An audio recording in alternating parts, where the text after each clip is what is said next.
All India इमाम association के अध्यक्ष मौलाना साजिद राशिदी जी का बयान अब वायरल हो रहा है तेजी से, जिसमें वो दावा कर रहे हैं कि उन्होंने इस बार वोट बीजेपी को दिया।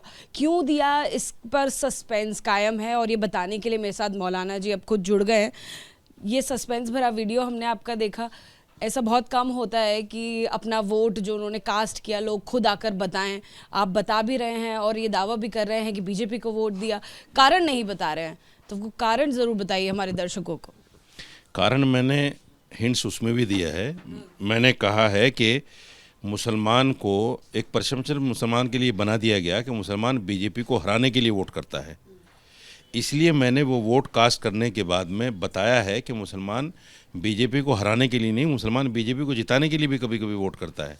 जिंदगी में पहली बार आपने बीजेपी को वोट किया और आप ये कह रहे हैं बीजेपी को जिताने के लिए वोट किया आपने। यकीन करना मुश्किल है, थोड़ा और इस बारे में विस्तार से बताइए। देखिए, सच बात है कि पहली बार मैंने बीजेपी को वोट किया। हालांकि 2014 में मुझे मोदी जी ने बुलाया था, मैं अहमदाबाद भी गया था एक डेलीगेशन लेकर, लेकिन उस वक्त भी मैं उनको मना करके आ गया था और मैंने 2014 में भी वोट नहीं किया था बीजेपी को। क्या मना करके आ गए? उन्होंने बोला था कि भाई क्या मुसलमान वोट करेगा, तो मैंने कहा नहीं करेगा। क्यों नहीं करेगा? क्योंकि आपके मुद्दे ऐसे हैं। कॉमन सिविल कोड है, राम मंदिर का मामला था उस वक्त में, 370 की बात थी, जो सारी चीज़ें उन्होंने कर ली हैं अब, वो सारी बातें थी। तो मैंने कहा भाई मुसलमान जो है उसकी वजह से कहीं ना कहीं कनेक्ट नहीं कर पाता बीजेपी को। तो उन्होंने मुझसे कहा क्या आप इलेक्शन में हमारी सपोर्ट करेंगे? मैंने कहा नहीं करूँगा, क्योंकि अगर करूँगा तो मुसलमान मुझे मारेंगे। ये बात कब हुई थी आपकी? ये 2014 में, 2014 इलेक्शन से पहले जब डिक्लेयर हो गया था कि मोदी जी के नाम पर चुनाव लड़ा जाएगा। उस वक्त वो सीएम थे गुजरात में, तो उस वक्त उन्होंने अहमदाबाद में मुझे बुलाया था। तो मैंने उस वक्त भी वोट नहीं दिया। आज वोट इसलिए किया कि देखिए मुसलमानों को इतना डरा दिया गया बीजेपी से कि मुसलमान आज हिंदुस्तान में डर कर और सहम कर ज़िंदगी जी रहा है। उसको ऐसा लगता है कि बीजेपी का कोई भी आदमी गमछा डाले हुए नज़र आएगा तो उसे लगेगा कि ये मुझे मारेगा। उस परसेप्शन को ख़त्म करने के लिए मैंने इस वोट को बताया है कि मैंने बीजेपी को वोट किया है। अब देखते हैं बीजेपी के कितने लोग मुझे आकर मारते हैं। मैं मुसलमानों को ये बताना चाहता हूँ कि बीजेपी को वोट करने से दो फायदे हैं।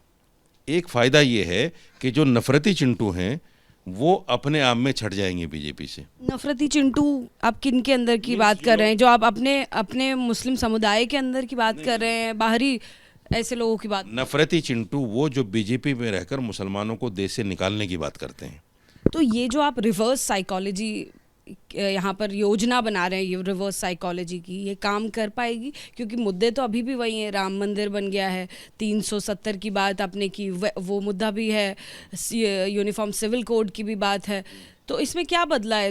अब तो और ज़्यादा पुख्ता हो गई हैं ये चीज़ें। देखिए, अगर हम किसी नेता को वोट करें तो हमारा अधिकार बन जाता है उसको ये कहने का कि आप मेरे अधिकारों का हनन नहीं कर सकते, मैंने वोट किया आपको। आंख में आंख डालकर हम बात कर सकते हैं। अकाउंटेबिलिटी की बात कर रहे हैं। आज क्या बात है? बीजेपी कहती है मुसलमान तो मुझे वोट ही नहीं करता, मैं मुसलमान की बात क्यों करूं?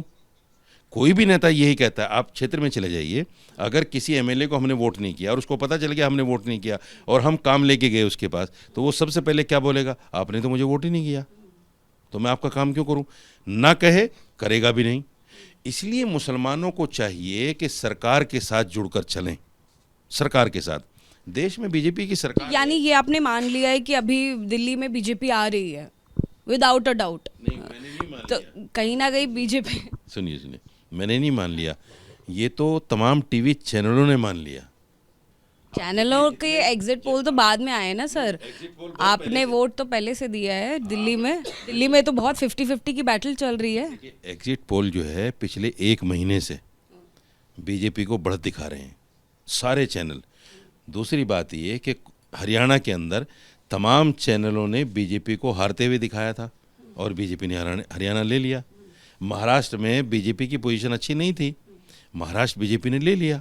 तो बीजेपी जिस राज्य को लेने का मन बना लेती है वो ले लेती है। तो यानी आप ये बोलिए कि आप इम्प्रेस्ड हैं बीजेपी की राजनीति से, उनकी रणनीति से। उस इम्प्रेस्ड होने के चक्कर में आप वोट करने के लिए बोल रहे हैं अपने लोगों को भी क्योंकि ये सारे फैक्टर्स आपको आम आदमी पार्टी में नहीं दिखे, ये सारे फैक्टर्स आपको कांग्रेस में नहीं दिखे, और अगर बात करें वजूद की तो अभी 2 ही सीटों पर AIMIM आए हैं, वो आपको कैसे लगते हैं राजनीति में उतरे हुए दिल्ली में? देखिए, ये कह देना कि मैं इम्प्रेस हो गया बीजेपी से, ऐसा कुछ भी नहीं है। मैंने कहा कि मैं एक ऐसी राजनीति की शुरुआत करना चाहता हूँ कि मुसलमान किसी भी पार्टी से डरकर हिंदुस्तान में न जिए।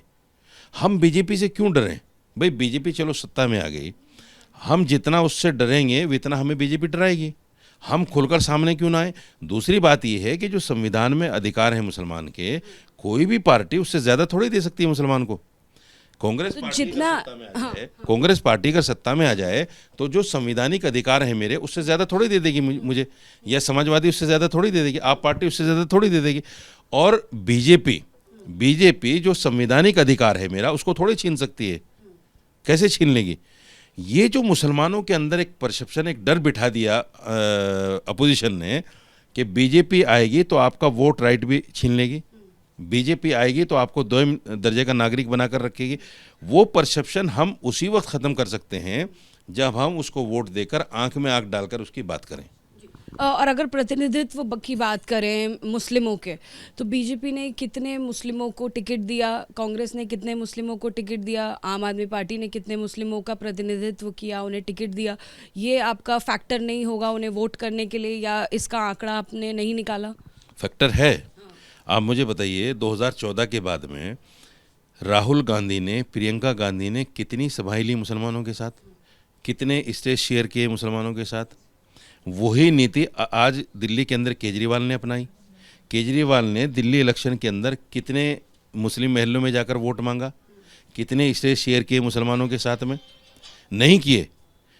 जब हम सिर्फ और सिर्फ वोट देने के लिए हैं तो हम वोट उन पार्टियों को क्यों दें जो हमें बंधुआ मजदूर समझती हैं। इसलिए हमें बंधुआ मजदूर किसी पार्टी का नहीं रहना है। हमें बंधुआ मजदूरी से निकलकर अपने आप को कॉमन मैन बनाना है। वो बनाना है कि हम किसी भी पार्टी को अगर वोट करें तो अपने अधिकारों की मांग लेकर बात करें। हम किसी पार्टी से कहें हम तुम्हें वोट करेंगे, लेकिन हमें अधिकार कितना दोगे, सियासत में हिस्सा कितना दोगे, नौकरियों में हिस्सा कितना दोगे। और ये हमारे अंदर उस वक्त बात पैदा होगी जब हमारे दिल से बीजेपी का डर ख़त्म होगा। मौलाना जी, मेरा अभी सवाल यही है कि ये सारी बातें आप वोट करने के बाद बता रहे हैं, ये सब पहले बताया होता तो आपका समुदाय आपको फॉलो भी करता, आपके कितने सारे फॉलोअर्स हैं, आपको मानता भी। तो अब वोट करने के बाद, वोटिंग दिन निकल जाने के बाद क्या फ़ायदा? देखिए, अगर मैं पहले इस काम को करता तो शायद मेरी स्कीम फेल हो जाती। इसलिए फेल हो जाती, लोग मेरे ऊपर एक इल्ज़ाम रखते कि साहब आपने बीजेपी से पैक्ट कर लिया है, बीजेपी से पैसा ले लिया। वो आरोप तो अभी भी लग रहे हैं, आपके कमेंट सेक्शन में देखकर आ रही हूँ। हाँ, बिल्कुल लगेंगे। देखिए, हर समुदाय के अंदर, हर धर्म के अंदर कुछ ऐसे लोग होते हैं जो लकीर के फ़कीर होते हैं, जो किसी भी हाल में आप जितना चाहे उनको मनाओ, वो मानेंगे नहीं। कुछ लोग होते हैं ऐसे, वो हर जगह होते हैं। तो मुझे मेरे कमेंट सेक्शन में सिर्फ मुसलमान गलत नहीं कह रहा है, मुझे तो हिंदू भी गाली दे रहा है, बीजेपी के लोग भी कह रहे हैं, आरएसएस के लोग भी कह रहे हैं, ये क्यों हो गया, क्यों कर दिया आपने। पहले करते तब भी यही सवाल होता, पहले भी इसी तरह की भाषा इस्तेमाल की जाती। अगर जो ऐसे लोग हैं वो तो ऐसे लोग हैं ही। कभी तो शुरुआत करनी पड़ेगी। आज मैंने शुरुआत की है। आज मेरा एक वोट पूरा हिंदुस्तान देखेगा आपके माध्यम से कि मौलाना साजिद रशीदी ने बीजेपी को वोट किया है।